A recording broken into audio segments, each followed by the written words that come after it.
This is the Above the Corner podcast. Come on! Good evening, citizens of This is the Above the Corner podcast. Chef Ron and Tay come together to bring you real life experiences. That's right. We touch on everything from life itself, entrepreneurship, real life experiences, business, that's right. Finance. We touch on so everything from life itself. We going above it all, baby. Family, business, finance, and so much more. All right, fellas, let's get to it. Another job well done. All right, fellas, let's get to it. Yo, what's up, y'all? It's your boy Chef Ron, the great, aka the corner store chef, aka the biggest speaker in the 7-5. And look, man, to me personally, this is my biggest episode yet, man. Look who I done went and found. I done went and found Chef Sémone Hopkins, the favorite chef winner. She won. You know what I'm saying? Like, I can't even put it into words. I can't believe, like, I'm in a situation right now. We got the winner of the favorite chef competition. How you doing today, Miss Sémone? I'm good. Thank you for having me. Yeah. So, Chef, like, you know, it's just, I can't even put it into words how, you know, I found my friend of mine shared the winner. She was like, she shared the article. She was like, the winner, in Newport News. I said, stop lying, yo. Yeah. I said, I got to get her on the podcast. Ain't no way I cannot get her on the podcast. Yeah, so how was your week? It's good. You know, work week, busy week. I mean, you know, that article came out this week, so it's been a little hectic. Oh, the article just dropped? Yeah. Oh, okay. I thought it'd been out for a little bit. The competition ended, but dude, I don't know how he found me. I think he did his research and he worked writes for the pilot. And okay. Then put it out in the daily press. And then I guess a lot of people that around, because I work in Yorktown, so a lot of people read the paper. People was coming in. Yeah. Is a celebrity chef working today? I'm like, oh, hold on. Prices going up. I had to leave the kitchen and meet people and everything. I'm like, all right. Oh, yeah. You definitely in your bag now. Yeah. In the biggest bag. Right. So let's give the people an introduction to yourself. Tell them about your background, where you was raised, where you from. You got any brothers and sisters, your nationality. I want to get the people everything. All right, everything. Okay, so born and raised in Jersey. Where at in Jersey? Central Jersey. So I'm from Red Bank. What county is that? Red Bank, Monmouth County. Okay. Look, man, I can't make this up, man. I'm from Jersey. Yep. Yo, that's crazy. I'm a magnet to people from Jersey. You like our fourth guest from Jersey. That's crazy. And I don't even be knowing these people. They just come over here, they be from Jersey. That is crazy. Yeah, go ahead. I'm sorry to interrupt you. No, you good. I just came out here like a little shy over 2 years ago. I got one brother and one sister. I'm the baby, so they both older than me. Okay. My background. I'm mixed. I'm biracial. Okay. My mother's white, father's black. 27. I've been in this field for 9 years now. 5 with credentials, professional credentials. I got 2 degrees in it. One for baking and pastry, one for culinary arts now as well. Okay. I just recently got the culinary arts one in November. Okay. So, yeah. And you went to CIV, correct? Yeah. Okay. Right in Newport. What was your where you go to school for your first degree? Institute of Culinary Education in Manhattan in New York. Oh, okay. That sounds like a big deal. Well, Yeah. So, at what point did you find your interest in cooking? Like, was you young? Was it fresh out of high school? Nah. It was always around. Ever since I was younger, like my grandmother cooked, my father cooked, my mother cooked, my aunts cooked. It was a family thing. Everybody always did it. I always had a love for it, but I never took it serious. I used to play ball, so I took ball serious first. Right. And then, you know, once that dream, lost that dream, you know what I'm saying? I was like, all right, what's the next step? So it was then culinary. So. Okay. And what made you want to go to school? Because you know some chefs, they get it from the muscle. You can be self-taught. I'm not gonna hold you. Like I always had a knack for it. Like, but it was just I don't know me. I was like, if I get the credential, like. It's going, you know, once I get the credential and the experience, what's going to stop me? You know what I'm saying? They can't tell you nothing exactly. After that. And now I got 2 of them things, man. You can't tell me nothing at all. So, which degree did you enjoy more? Was it the baking and pastry or the culinary? I could say the baking and pastry just because I've had it longer. I've had it for 5 years now. Okay. So, like that's where I really started being in the industry. So I do have a real love for it, but the cooking thing it's always been like it's just a natural thing for me. So as long as I'm in the kitchen, I'm happy, I'm content. So you know, can't really complain. Okay. And obviously you went to CIV because that was like the only thing around here. I mean, yeah, well, yeah. I don't know. I really just had a day where I was at home. I was like, all right, we ain't about to, what's up? We can't get complacent. What you want to do next? So I'm like, let's go back to school. What's going to stop us? So that's literally what I did. Mostly everybody I know that graduated from culinary in this area anyway, everybody went to CIV. I actually was going to go to CIV, but it was too much. Like, so I had got married 2 years after. I don't know. It was goofy. You know the process of signing up. So it's a lot. When I signed up, they asked for my when I applied for financial aid, they asked for my my taxes from 2 years prior, and I wasn't married then. So when I told them that I wasn't married, but then I was currently married, they were saying that my taxes didn't match up with my current status, and it was. So I just gave up. But I was in Williamsburg Inn anyway. I was like, I'll get my. Learn anyway. You know what I'm saying? Right. So I read the article. Right. Mm-hmm. It says she sees each and every meal as an opportunity to show love towards the people that she's cooking for. Yeah. I know what that means already, but break that down. Of course you know what that means.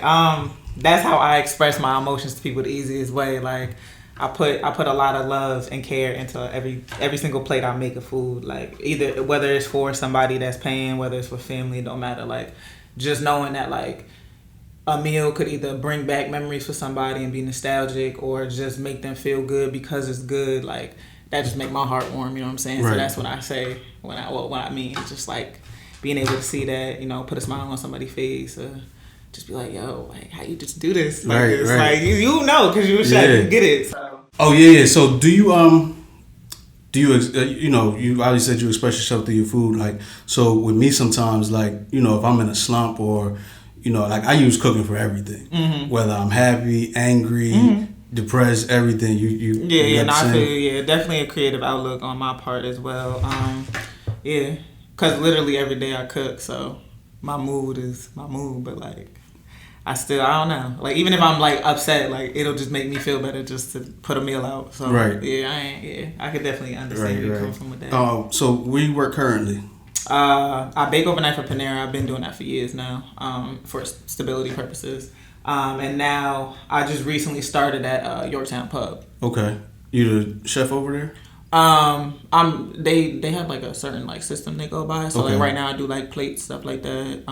Grill help, do the grill, the fryer. Like it's just a rotation. They've seen my resume and my credentials, so they're like, we could put you anywhere. So right. So basically, if I go in there and somebody need help, Simone, I got you. I'm gonna slide over. I got y'all. So regular kitchen. Yeah. That's the like in the kitchen, especially if you know everything. They're gonna stretch you super thin. They know. They gonna call you when somebody call out. If somebody ain't on the grill, they gonna put you on the grill. But they know I work a job overnight, so I'm like, I can't. I'll stay for as long as I can, but I know I gotta go to work today. Right. So what's your schedule like? If you gotta work both jobs back to back, what's that schedule looking like? It's usually like 8 to 4 for the morning job, for the pub job, and then I get like depending if I gotta travel or not for Panera, because I'm not always at one location. It's usually like a 2 to 3 hour window between that, and then I go back to work at like 8:30 till like 5 in the morning. Okay, so you go in at 8 at night and get off at like 5 in the morning, and then you back at the pub at 8. Yeah. I remember them days. I was telling you right before we started, when I first moved down here, I was working at Paul's Deli. Was I working at Paul's Deli? Yeah, I was working at Paul's Deli. Okay. I got the call from the chef at Williamsburg, and they was remodeling, and they had their they was trying to get 5 stars from Forbes. That was the point of their remodel. So they shut the whole restaurant down, did a $10 million renovation, and they hired me. They brought me on. They put me on lunch. They threw me to the wolves. They sure did. I was on lunch shift. I was on lunch shift by myself. Working the fryer, the flat top, the grill, the oven. I'm talking about running up and down the line all day, every day, serving up to 100 people by myself every single day. Oh, go you! But we did get the 5 stars from Forbes and 5 diamonds from AAA. So that's where I got a lot of my experience from, and that's where because I went to a program in Jersey at BCIT. It was a certificate program, so I don't have a degree. And that gave me enough that gave me enough knowledge to get into the industry. But I was working at like Fridays, Chili's, yeah. But this is my first from scratch kitchen, and I would say I learned damn near 80% of everything I know from working at the end. Yeah, so that kitchen life is different when you real when you working in a real restaurant. It's different. It's not for the weak at all. Yeah.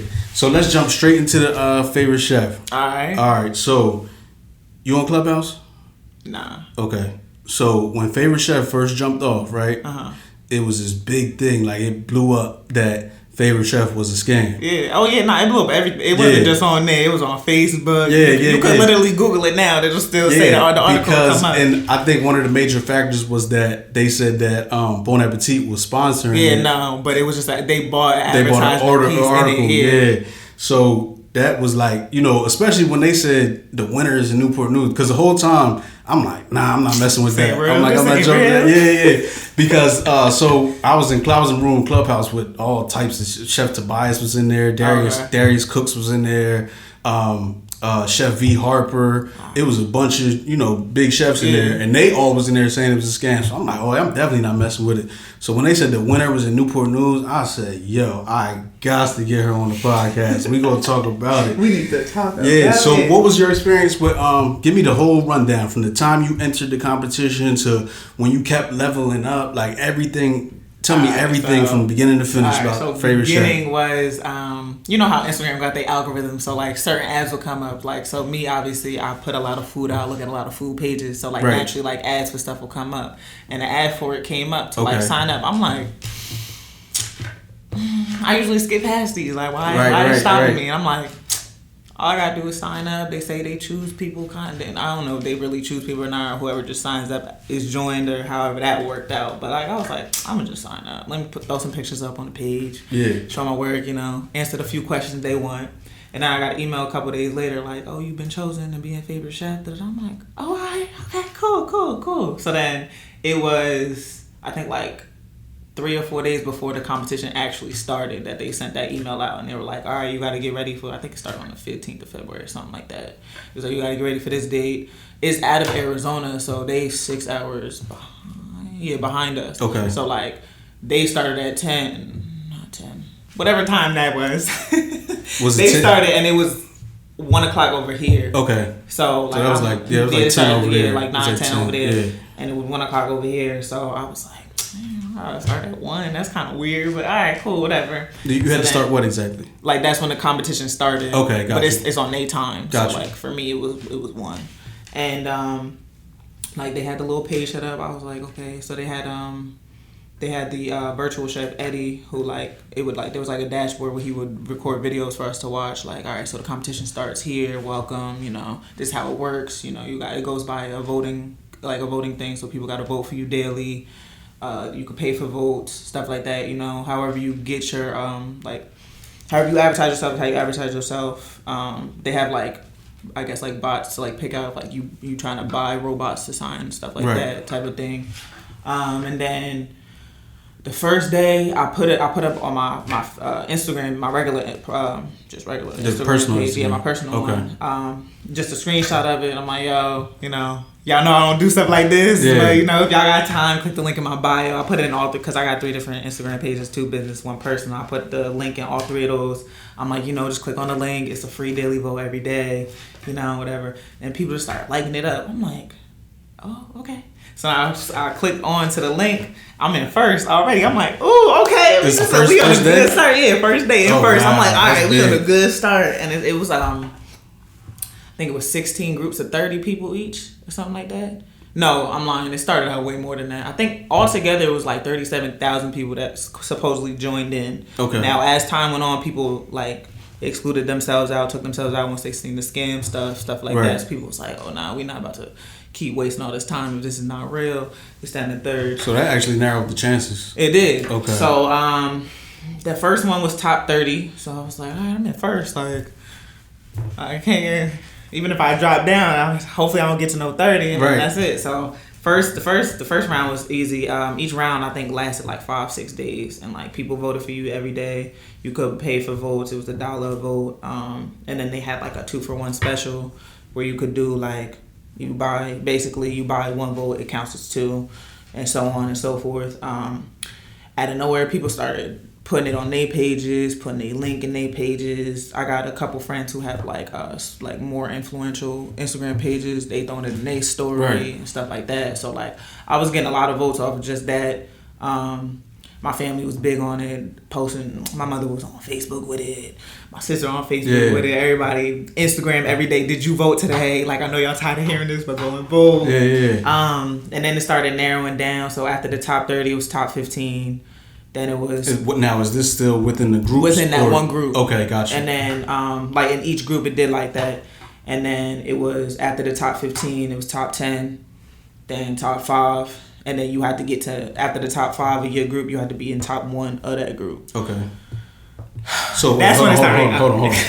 To get to the top 5 overall. No, it was just top 5 of that one group that you in. So what you had to do to get to the top 5 of your It's just people had to keep group? voting. Okay. And you just had to keep your voting numbers higher than the other competitors. Got you. So then once we got to the top, once you had to get to number 1 of that one group, that's when, I don't know, people started going crazy.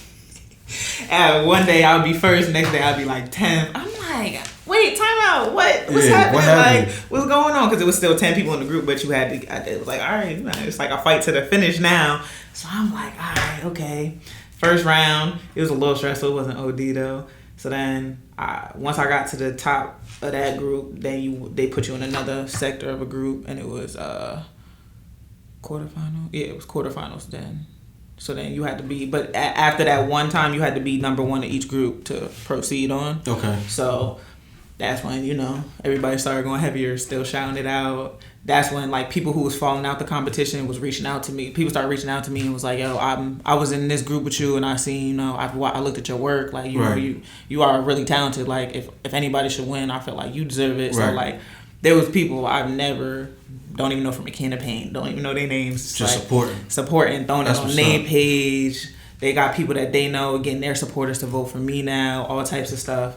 And then it just kept going from there. I went to the semifinals. Obviously, as you keep going up, that's when competition gets more serious. So I guess people was throwing out money for votes and all types of stuff. And then started getting. Started getting a little shady after that. People started like somebody Facebook messaged my sister and was like, we don't want this person to win, so we've been voting for your sister and all types of stuff. Like, I'm like, yo, y'all, it's crazy. That's crazy. I'm like, relax. And then once we got to the top 4, that was the whole thing. That's when Noelle, who's the event manager of the contest, coordinator, excuse me. She calls all 4 of us up and was like, we're going to fly all 4 of y'all out to Arizona. We want, for y'all to meet, all the stuff. You just going to say something? No, go ahead. All right, weird. But we didn't know who was still, like, it was still a whole week before, like, you knew who won. So, like, votes were still coming in for that whole week. All of us kept, one day one of us was first, the next day we was last. And it just kept going like that to the last day. I was in third till probably, like, an hour before the contest ended, and then I don't know, I guess everybody and their moms was just like, yo, vote. In the competition, you could vote more than once, right? Yeah. Okay. Yeah, that's when all you could vote more, all types of stuff happened. So then they had decided they was gonna fly all 4 finalists out. She had called me. I was at work when she called me. I was like, all right, cool, that's fine. She was like, yeah, we're going to, let you guys know the winner probably the day of y'all flying out there, because that's how they had to tally up the votes and everything. And then it was a day prior to us leaving. And she called me and she was like, are you sitting down? I'm like, I'm at work. Yeah. Why? She started screaming, you won! You won! So... when she called you and told you won, that was the whole competition. That was the whole competition, yeah. So I'm like, all right, I was like I'm my tone was super like monotone. I'm like, I'm at work. I'm not about to get hyped. I'm in the kitchen. I can't even absorb it right now. I was like, don't get me wrong, I'm excited, but I can't scream nothing. Okay, I'm excited. Thank you. So then flew out the next day. They had us at the I can't even think of the name of that resort right now off the top of my head, but so they flew out the very next day from when she called you. You had to make arrangements to leave work and all that. Yep. How'd that work out? Because I know how the restaurants be. So that actually, I was at a bakery at the time. Okay. My night job, it wasn't an issue. I had told my manager about the competition. Like, I wasn't allowed to tell nobody I had won. Like legally, I wasn't allowed to tell nobody. So like, I just had to tell her like, all right, I'm not gonna be here for 2-3 days. I gotta go do something. I gotta go. I told her like, it's for the competition. Like, I'm in the Final Four. Like, so I got to go. She was like, all right, congratulations. I hope you won. Blah blah. All right, cool. My day job, I didn't even really say. I was just like, y'all, I need 2 days off. Make sure y'all got everything. Y'all good. I'll be back. You know, everything. They was like, all right, that's fine. You know. So then flew out there the next day. The first night they did a 7-course meal for us in like a room that only seats 12 people. They cooked for y'all? Yeah. Okay. And it was like an open kitchen, so we watched them do all that. You know, we got to know all the finalists got to know each other because we've never met in person. Did everybody know you won at this point? Yeah. Okay. Everybody knew now. Okay, So like, okay. I ain't gonna hold you. Me going out there, I'm like, I wonder how people about to react right now. But like going out there, it was all positive energy. People was, you know what I'm saying? Like everybody, all the other 4 finalists were already like, they're already in. They have their own businesses, you know what I'm saying? They've already been in the field 10 plus years, more than I have, you know what I'm saying? So like, they already fully established. So like, it was no animosity or nothing. They was happy. They was like, you know, obviously you deserved it, you know what I'm saying? Congratulations. So I'm like, yeah, you know? I'm like, thank y'all, you know? Then the next day we did a photo shoot for the Bon Appetit advertisement and stuff. You made a signature meal per se. That's what I bought you. It was a meal that I prepared. Okay. So y'all see, now this is where I got lost at because what am I saying? When I watched the interview, you know, it had the when I read the interview, it had the clip up top. So I was under the impression that they flew y'all out wherever they flew y'all out. I didn't know at that time. I was under the impression y'all had like a chop situation. Oh no. It wasn't a situation at all. Nah, you just got to cook a signature meal of your choosing. They said you got an hour to make a signature meal of your choosing. Okay. So, and then we was in the kitchen. That's when they did the photo shoot, like in action, you cooking and stuff like that. Right. They took like video clips and all types of stuff, and then cooked that meal. Chef Bo McMillan actually happened to walk in while I was making that meal. Yeah. And I was like, yo, chef, what's up?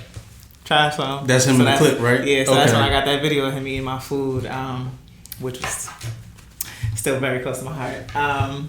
And then, yeah, we did the photo shoot. I had a little interview, and then like in the piece, it comes out in August, but it's just a 2-page spread of just, you know, me and my background. And Bon Appetit. Yeah. That's big. That's big. really why I was doing it. Everybody's like, yo, it's 50,000. I'm like, it's Bon Appetit magazine. And right. Like, if you're in the food industry, you understand it. I'm like, other people like, it's 50,000. I'm like, okay, that's nice. But like, I'm looking forward to this magazine spread. Like, Bon Appetit magazine, one of the top food magazines. You can make 50 just off that article. This is what I'm saying. Yeah. So I was like, I'm all for it. But yeah, it's not a scam. It's real. That's what's up. Bro. It's real. So did you get paid? I did. And that check cleared. It's not a scam, y'all. Wire transfer. I got the winner right here. Sitting right next to me. Y'all. I can't believe it. Now this is so big for the culinary industry because, you know, they was also saying that the same people was behind the Greatest Bakers. The Greatest Baker competition, and that's how this whole thing even transpired. Because my chef friend of mine, that's in my network of chefs, she's went in our group chat. She said, "Hey y'all, I entered the Greatest Baker thing. Can y'all vote for me?" I said, "I'm not voting for nobody. It's a scam." And she was like, "Nah." She was like, "The winner of Newport News," and I'm like, "Nah." I still wasn't going with it until I really started, you know what I mean, diving deep into your page. And I'm like, yo, I think this thing official, man. I think she won. This is super big, man. Yeah, it's real. Yeah, you're not the only person. I like ever since the competition ended, like still to this day, like I get Facebook messages like, "Did you really win? Like it's real?" I'm like, yeah, it's real. Like I can't lie to y'all, it's real. Yes. That's crazy. Congratulations, first of all. Like, that's super big. So when y'all had to cook the meals, did y'all just cook?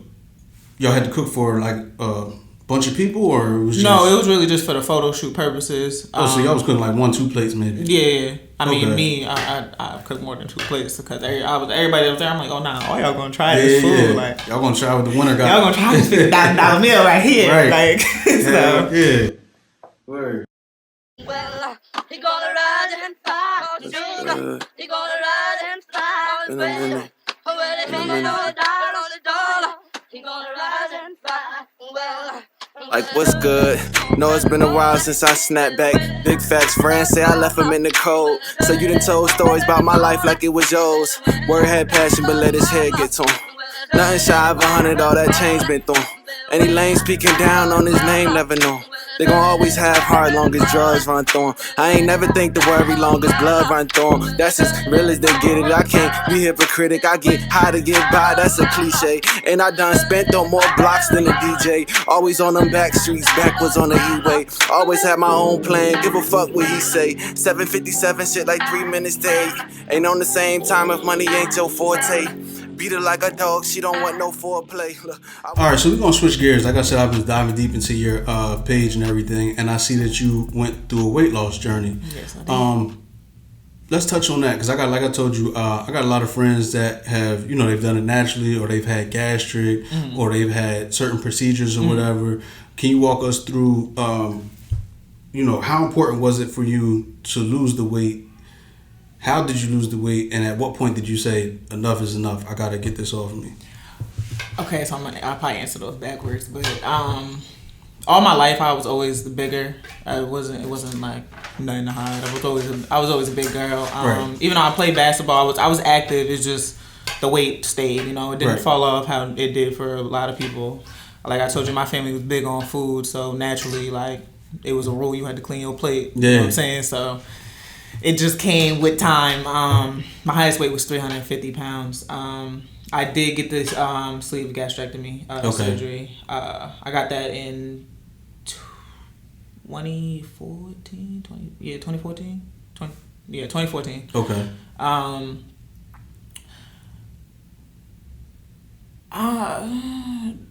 For me to decide enough was enough, I wouldn't say I decided enough was enough. It was more like, all right, like you need to take your health more serious. Like, right. You want to be around, you know what I'm saying? You want to be, especially like in this field, you got to be on your feet all day, stuff like that. You heavier, like that's doing a lot of strain on your back, your knees, your ankles, your feet, all of that, So I'm like, if you really want to be in this industry and like actually take it serious, like you gonna have to drop some weight, baby girl. You know what I'm saying? Yeah. So I went that route. Ever since then, like I picked up more of like a workout regimen.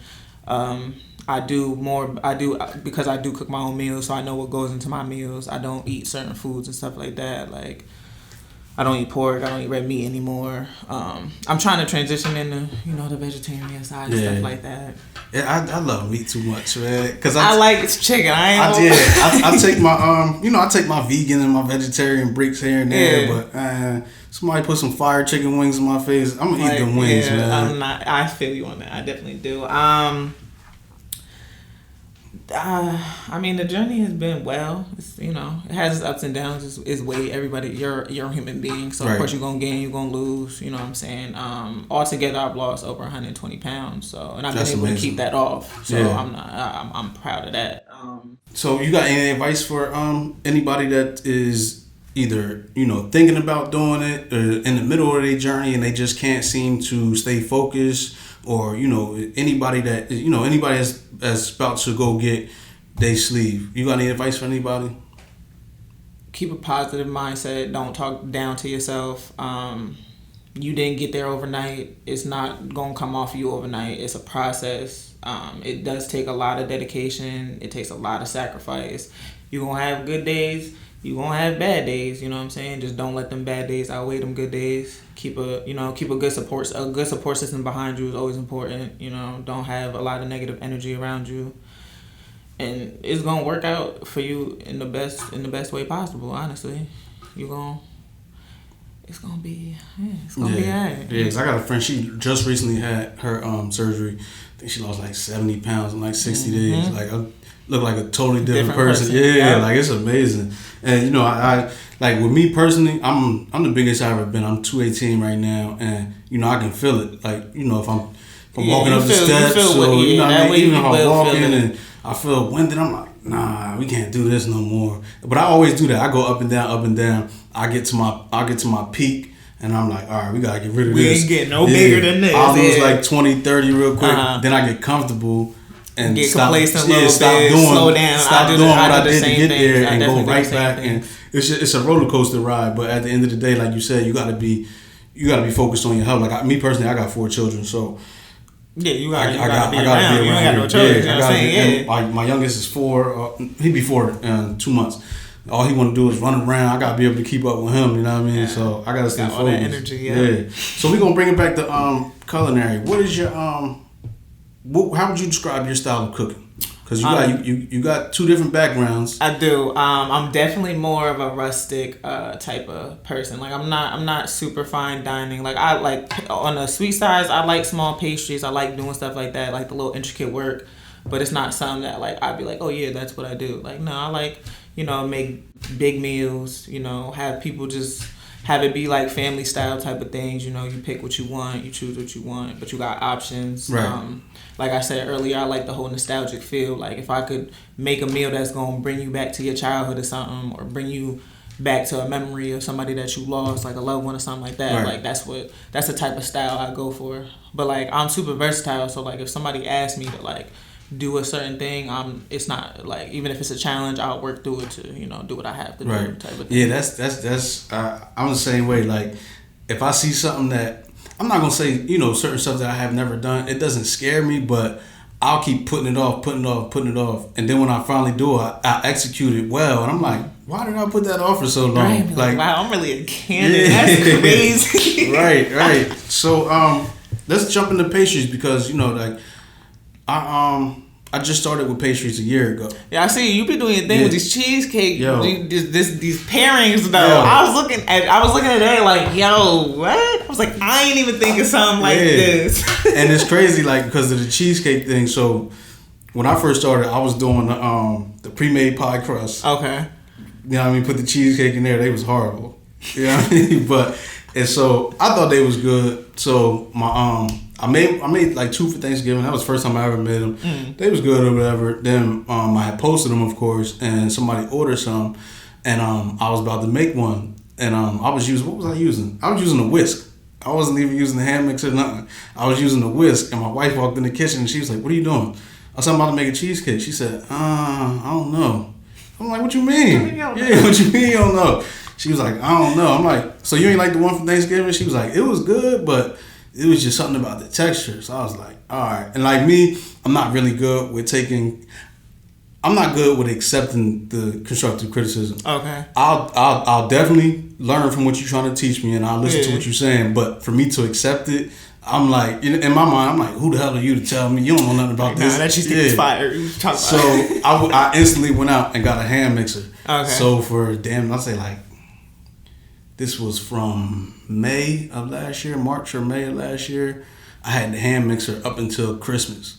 I just got the KitchenAid for Christmas. You love that thing, don't you? Oh my That thing's God. amazing. Oh my God. I got 2 KitchenAids. That's how much I like KitchenAid. It takes, the hand mixer, you gotta stop, add your eggs, you gotta make sure your cream cheese room temperature or your milk, wrist gonna hurt. But the KitchenAid, you drop everything in there. Turn that speed up. Go ahead, whip it up for me. Thank you. Yep. So the KitchenAid really saved my life. But when I went to making actual New York style cheesecakes, the same dude that got the pre-made pie crust, he said, "Yo, my girl want a banana pudding joint." So I started looking up recipes and stuff, and I'm like, you gotta give me a minute, man. I gotta get the right equipment for this. I'm not doing that in a pie crust. I'm gonna make an actual cheesecake, and that's what, I don't know if you've seen it, but that's why I got the one with the chessmen coming around the edges for the crust. So I got my springform pans, I got my hand mixer, I got all that, and that was the first cheesecake I ever made, like New York style, was the banana pudding one. And ever since then, I just took off. Been playing with it. That oatmeal cream pie one is crazy. Yeah, I seen that. I'm like, yo, what? Yeah, thank you. So, talk to the people, because I know it's gonna be a lot of pastry chefs watching this. Like, give us your journey on the pastry side. You know what I mean? Because that's very intriguing to me. Like, there's so much pastry out there. Like, it's limitless when it comes to pastry. It is definitely limitless. Beginning in the pastry field, like I was definitely more big on like pastry cream based type things, so tarts and like trifle and layers desserts and stuff like that. When I actually left culinary school for that, I really did not like doing cakes at all. Yeah. Like I hated cakes. Yeah. Like, I was like, cake decorating is not for me. Kudos to y'all got it. And then I ended up, that's mostly what I do now is cakes for people, Okay. which is beyond me. And I'm definitely nah, you got it on the cheesecake. I'm not even gonna say I do cheesecakes. You got it. I definitely do a lot of different desserts, but mostly, the most that is requested is cakes. So yeah, I gotta get better with cakes. I took a class and everything on cakes. It's just the icing. That's like, depending on what type of icing. I can make a fire cake. I'm talking about decorating the cake. Like actually, like icing. I hate it. I hate icing the cake. Yeah, I'll be like, man, like, cause sometimes I still get orders and I'll do the cake and I'll be like, why the hell did I take this order, man? I hate doing icing. But once I get the icing thing, I think I'll be all right. With the pastries, so you do that on the side as well, right? Okay.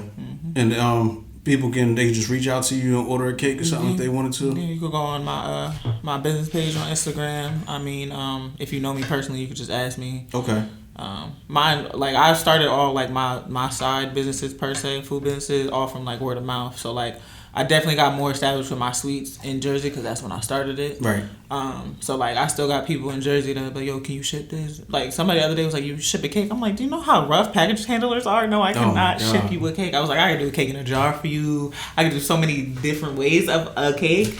But an actual cake, no, I'm not sending that to. I actually stopped shipping. So pre-pandemic, I would ship my cheesecake. But once the pandemic hit, man, I was like, I had to stop because I would ship them overnight. They would take 3-4 days, a week to get there. Don't eat that. Sometimes, I had to tell the client, throw it in the trash. Don't even open the box or nothing. Just throw it out. And then it got to a point where, so I don't know, it was weird. Every time I would send out the second package, it would get there overnight. But that first package never was. The first one would never get there. Still doing that, and I don't know why, because mine's the same. It's like it got to a point I'm losing money. You know exactly. what I mean? I'm like, all right, let me. I still gotta satisfy the customer at the end of the day. But I was like, man, I'm not shipping nothing no more. So I want to stay on culinary for a little bit. You said you got two businesses that you run yourself. You got the culinary business and the sweets one as well. The sweets one. Yeah. How is that going for you? It's going well. The culinary one, I just started that probably like end of January, beginning of February. Okay. It's consistent. I do more. It's more like on my time kind of thing because I do work 2 full-time jobs. So like that's how I was when I was. Sometimes I'll be like you could special order food if you give me like 2-3 days in advance. I'll be like, yeah, I can do that for you. But like every week meal, sometimes I'll be like, bro, nah, you ain't gonna see a menu this week. So now I do bi-weekly menus now, just to like space it out like with my timing and work and everything. Cause I am a human being. I still need to sleep and stuff. So you do pop-ups, correct? Basically. I wouldn't really call them pop-ups. Like me, I'll put a menu. Like I put out a menu this morning. Like I'll put out a menu and like you could pre-order it, and then on Friday you could either come pick it up, I deliver it to you, and it's like really I go off for like what I really feel like making for real. Okay. So like this week I'm doing tacos type of thing. Okay. So and it's every 2 weeks, right? Yeah, it's bi-weekly. Okay. Now my advice to you is if you're gonna be on bi-weekly schedule, stick with that. Not saying not to start doing it every week, but if it's bi-weekly, make sure every 2 weeks you got a menu out. Yeah. You know what I mean? Consistency wins the race. Yeah, 100%. Yeah. 100%. Yeah. Don't matter how fast. I've definitely learned that. Don't matter how fast or slow you is. If you consistent, you gonna win the race. People going. Yeah. So you got any? I don't want to go there yet. So this segment, I try to bring it to. I do bring it to every episode. Just the mental health segment. So, what does mental health mean to you? In what aspect? As far as personal mental health, not a broad aspect. Like, do you deal with any blockages? Do you get into slumps? Do you battle depression? Anything of that nature? I've definitely battled depression, as most growing people do. Once you grow into adulthood, more responsibilities come towards you, handling money and stuff like that. All that type of stuff could be triggers for it. I've definitely been more on like a spiritual journey on my end. So like I definitely am more big on like breathing techniques and affirmations and stuff like that. I'm new into that. So like I'm new into like, going back into my childhood, dealing with those traumas, trying to heal so like it doesn't repeat itself kind of thing. Mental health is definitely important in my standpoint. I I don't know for everybody, but like me, I definitely do get into slumps. Like there's days where I be like, I don't want to go to work. I ain't trying to do nothing. Like, but then I don't want to get out this bed. No, bro. Like I'll really lay here all day. But then it's like, all right, but you can't. If you don't you can't let yourself and your mind get into that. Like the best thing for me, like I'll get up. Like I'll be like, if I feel like that, like let me get up, and make my bed. Yeah. Let me go outside. I'll go for a walk. I'll go for nature walk, stuff like that, just to clear my mind. I won't even go far, but like just being outside and just having like I guess that clear conscience as you're walking, it just helps me personally at least. So it's definitely important. Okay. And so you basically, that was my next question, but you basically touched on what do you do to get out of them slumps. Mm-hmm. Do you work your way out of slumps sometimes? 100%. Okay. 100%. Yeah, I'm the same way. The more I work, like people think it's crazy. They be like, "Yo, how do you work as much as you do?" And it's like I work to keep my mind off of things. Like if you working and you just constantly working, you don't have time to sit and think and dwell over something that's on your mind. You at work. Yeah. The most recent time I was in a funk. I was in a bad funk, and it was a couple months ago. Just out of nowhere, I was like, I'm gonna just do a pop up. I just released the menu that morning. I was like, look, I released it like 8 in the morning. I was like, this going out at 6 o'clock tonight. You know what I mean? I got a couple orders in. You know what I mean? Cooked the orders up, packaged them up, went out delivering. So by the time I was done all that, I felt better at the time. But, I feel like if I didn't do that, I would have sat on that. I would have been playing around in my own head. Yeah. And you know how it is, like, when it really sets off, you get that one bad thought. And then they start pouring in. They start pouring in. Like, it's just one after another. Before you look up, you in a black hole of depression. Like, how the hell did I get here? 100%. Yeah. So it's in. Oh man, I'm glad I brought this back. Let's talk about the stress of being a restaurant cook and what that does to mental health. Because a lot of people do not know. Oh boy. A lot of people do not know what type of stress and anxiety that brings to a human being. It definitely is a strain on most human beings. You in the kitchen with a bunch of different personalities. Everybody going through their own thing. Everybody got different stress levels. Me personally, I don't stress a lot. I've just never been a big stressor. Like me, especially in the kitchen, I'm like, yo, it's food. Like, you relax. It's food. You gonna cook this food and put it out. If somebody sent it back, I do it better the next time. Right. Like, it's not like that's what I think I like about cooking too. Like, even if you mess up, like you can always bring yourself back from it. Like, oh, you added too much seasoning. Okay, well, you can switch that out. You know what I'm saying? Yep. You can add something to fix it. Like, it's not end all be all. But like being in the kitchen, it definitely can get you super stressed. Especially if it's a busy kitchen, if it's a packed house. I mean, like, with the pandemic, obviously, that slowed a lot of things down for most kitchens. But, like, now, since everything picking back up, like, at my job, the other day, it was ticket after ticket after ticket after ticket after ticket. Dude at the fryer in the corner cursing, yelling. Yeah. I'm like, all right, bro, I'm coming over here. You good? I got this side, you get that side. Relax. Yeah. We're going to get this place out. Everything going to be fine. You good. Like, me, I don't get that stress. So, but, like, I do see how it does affect other people in the kitchen. Yeah, I mean, especially because, and a lot of people in the kitchen, they bring their outside problems 100% into I work. Never understood that. So, like, they might come with an attitude already. As soon as they get an order of fries, oh my God. I be like, bro. You be like, yo, calm down, my guy. Yeah, I'm the same way though. Like when I was working, I always be like, they wilding, they cursing, throwing stuff. I'm like, yo, we get to clock out and go home after this, right? Like it's not that serious. Yeah, so what's next for Chef Sémone? What are your plans? You got future expectations? What you got going on? My future plans, I'm trying to just build my business, my brand.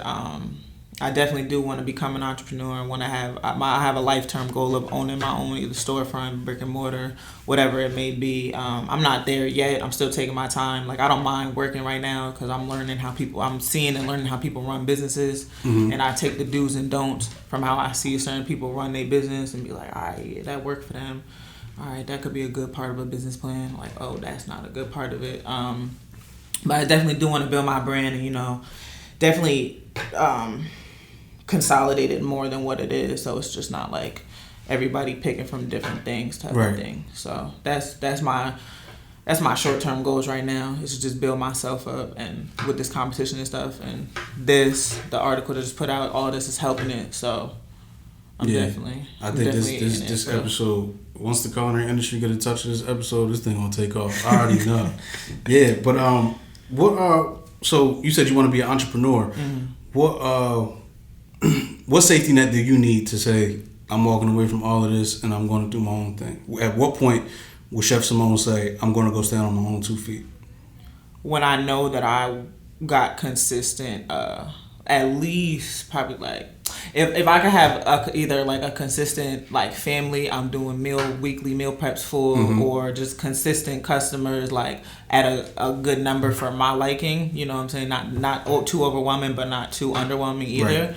That's when I could probably see myself, you know, just being like, all right, let's take this show on the road, you know, type of thing. So. Yeah. So how's your clientele right now with the when you do your my clientele it's consistent.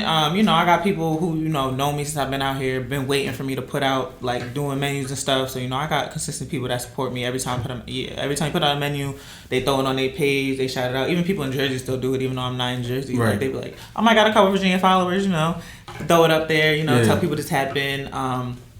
With this article that just came out, I done got like 200 plus followers off of that. So like a bunch of new people are like, when you put your menus out, you know, I want to order stuff. So I just put out this menu. I already got a couple orders already just from today. So I know it's going to grow just by all of this exposure now. Yeah. So I'm really just ready for the ride. What time do you start? Like, if you start deliveries, what time do you start? If I do, well, it really depends on the clientele. Like, if most people want to pick up, I'll do the pickup times earlier than I would deliveries. But if most people want deliveries, I obviously start earlier than, like, I usually start if I don't have to work that day. But it really depends on my work schedule as well. Wait. You be doing pop-ups when you got to work? Oh, no. Yes, I could never do that. Matter of fact, I'm lying. I'm lying. I used to do that. Exactly. I used to do that. Exactly. I knew you was going to try and lie. Now I wouldn't do that. No, it's too stressful because I would have to be to work at 3. And that's why when I was still working, I would never cross the bridge because I would have to be to work at 3. So I would try to be on the road no later than 11, hit Newport News, hit Hampton, and literally go straight to work after delivery. Yeah, so my bad. I'm sorry to cut you off. So around what time do you? I'll usually do, like, if I know I don't, like, if I don't have to work, because if I don't have to go to my night job, I do deliveries probably starting from like 6:30, and I'll have a window open to work with other people's times. Like pickups, I'll do earlier, so I'll probably start those around like 5. Okay. And then I just go. I'm a for the people type of person, right. So as long as I can be convenient and you convenient for me, we could work something out, you know what I'm saying? So you basically sell dinners. Mm-hmm. Okay. Now, if you ever do a pop-up on your day off, right? Mm-hmm. Try to get out of the house by like 11, 12. Mm-hmm. Just cook like 10, 15 plates. Don't reserve them for nobody. Not me. If you know, of course, the people ordering do theirs, but do extra ones. Hit barbershops and beauty salons. Your clientele is going to take off. That's what I did. Like, before I did that, I was doing good, but it was mostly friends and family. Yeah. And then we had to take a break. I took a break because we had to move. So I took a break for like a month. When I came back, it was kind of normal, but I started to see a decline every time I did a pop-up. And I this older gentleman, he was selling all his catering equipment. He told me all his chafers and everything. And I asked him if he had any game he wanted to give an up-and-coming chef. He said, start going to them barbershops and beauty salons. When I tell you I did that, this was June 2018, I think, or 2019. Mm-hmm. I started going to the beauty salons, barbershops, took off something crazy. See, I ain't never thought about that. That's an ancient secret when it's culinary world. Because you got to think, insurance offices, doctor's offices, they can't go nowhere. I mean, they can, but especially beauty salons and barbershops, they can't go nowhere. Yeah, we in there all day. And by the time they do go somewhere, by the time they get back, they got another client waiting on them. They probably won't get to eat. So if you can bring the food to them, I'm telling you, it's spaceship. You're gonna take off. Okay. So how do you feel about the gluten-free industry right now? I mean, I don't have like a ill feeling towards it. I don't suffer from celiac disease or anything. Yeah. I've always known that it was there. So like I told you, I'm super versatile. So I always make sure like I could give somebody that option if necessary. Right. So, I mean, it don't bother me honestly because I know alternatives like the back of my hand now for it. Right. So. And it's just, it to me, if you can be a gluten free chef, it broadens your reach. You know what I mean? You can just add that to your resume. Because like my wife, when she had our youngest son, she developed celiac. What is it called? What's the word I'm looking for? Not disease. Intolerance. Yeah, intolerance. And we didn't know what was going on. She would eat certain stuff, wake up at 3 a.m. I mean, her heart pounding out of her chest. Lord. We didn't know what was going on. Yeah. And we finally figured out, okay, what you eat today? Oh, you had a cheese steak. You know what I mean? We started, as time going on, like, yo, every time you eating something, it's bread. So she finally went to the doctor or whatever, figured it out. So now everything I cook is gluten free. Okay. If I'm frying chicken, they gotta be gluten free. If I'm doing the pasta, they gotta be gluten free. And some people don't. I think it's really important and it's really gonna take off. And I feel like a lot of chefs, we need to start diving into that more because it's really gonna be big. I mean, it really is kind of big already. It is. Like I'm also because I also am trying to transition into like the veganism. Like I also like do my research and stuff on that. So like I was telling you how my homie was here with the alkaline stuff. I made him alkaline food, so now I know how to cook alkaline food. Like my brother's alkaline vegan now too, so it's like all right. So but it's like the community's starting to get bigger, so I'm like all right, I know how to make certain things. Yeah. Like I be trying to do that from time to time. Like I'll tell people I get that option, and like what I'll do is like if I make something, I'll be like, all right, how can I veganize this same item? Yeah. And then I try and play with it. It's that vegan and alkaline. That's a whole nother That's market. That's a market. Lord. It's a lot of money in that field. It definitely is. It's a lot of you gotta do your homework. Definitely. You gotta do your homework 100%. with that because you got like they can't eat honey, nothing. I remember I made West African peanut stew. I made the vegetable version, and me not realizing it had put honey in it. And when I went to I went to serve it to my vegan customers, one of the guys, he was like, "What's in it?" or whatever. And I told him, he was like, "What'd you say?" And I was like, "Honey." And he was like, "Can't eat honey." And I was like, "Damn, like y'all can't eat nothing." They can. It's especially now since like more people are going for that plant-based lifestyle. Like there's definitely more options out there, but like people definitely do be looking into that. Like I'll even have clients come to me and be like, "Well, can you like offer like or give me ideas like a healthier version of something?" I'm like, yeah, like if I can, if I know something, yeah. If I done my research, I can do my research and then I learn it too. So right, it's definitely a big part. It's in every community now that everybody wants to be plant-based. Yeah, definitely. Right, people paying more attention to their health these days. And that's the quickest way to get where you're trying to be health wise. 100%. Cut that meat out. Yeah. Nobody want to do it, but yeah. Yeah. Do you offer meal plans? At the moment I do not because I want to get more of like a repertoire to give to people. Like like me personally, I don't like to eat like me. I can eat the same thing every day, but I know like not everybody wants to do that. So like I be trying to think of like different like still different, but like still what they want type of thing, but have it not be the exact same or like in the same aspect. Like have it all be different. So like I'm working on it. I got a bunch of things that I'm working on. Yeah. But I take my time with a lot of stuff because I don't like I don't like just going like I don't like to half-ass nothing. You know what I'm saying? So like I want to make sure I have like the right mindset to do it and execute it correctly, you know what I'm saying? So right, that's what's up. So you got you got a website or anything? I had a website in the making. Okay. I got a cookbook in the making. All right, I got a bunch of things in the making. It's just because now I'm starting to get the attention. So now it's like, all right, now I'm starting to speed up processes. You have to seize the time you're in right now. 100%. Like that's what I'm doing. When you right now you blue fire. Blue fire is the hottest. Yeah. You have to seize this right now because it's obviously not gonna last forever. Yeah. You know what I mean? I mean you gonna be successful. I already know you are regardless. But the moment you're in right now, you gotta seize this. Like any products you thinking about, you gotta put them out ASAP. Yeah. Especially like with the cookbook, you going digital or actual? I'm doing both. I'm gonna do paperback and digital. Okay. So is it important to you to move digital? Moving to the digital realm? I mean, it is, but it's also not because I know like a lot of people, some people like obviously in the world we in, a lot of people are digital, but like there is still people who like the older ways of things. Yeah, that's true. Because I can't read a digital book. I need my book to be in my hands. See, I'm an audiobook person. So. And I try, I listen to audiobooks, but I don't know, it just... Nah, I feel you on it. I need that book in my hand. But I brought up the digital thing because, as chefs, it's only so much we can do for so long. Yeah. You know what I mean? And if you can put out a digital product and you wake up and check your phone and you getting deposits because people have been buying your product in the middle of the night, that, you know what I mean? That's a whole nother stream of income. Yeah. And that takes a lot of stress off of us because, like you said, this industry beats down your body. 100%. Like, my knees are done.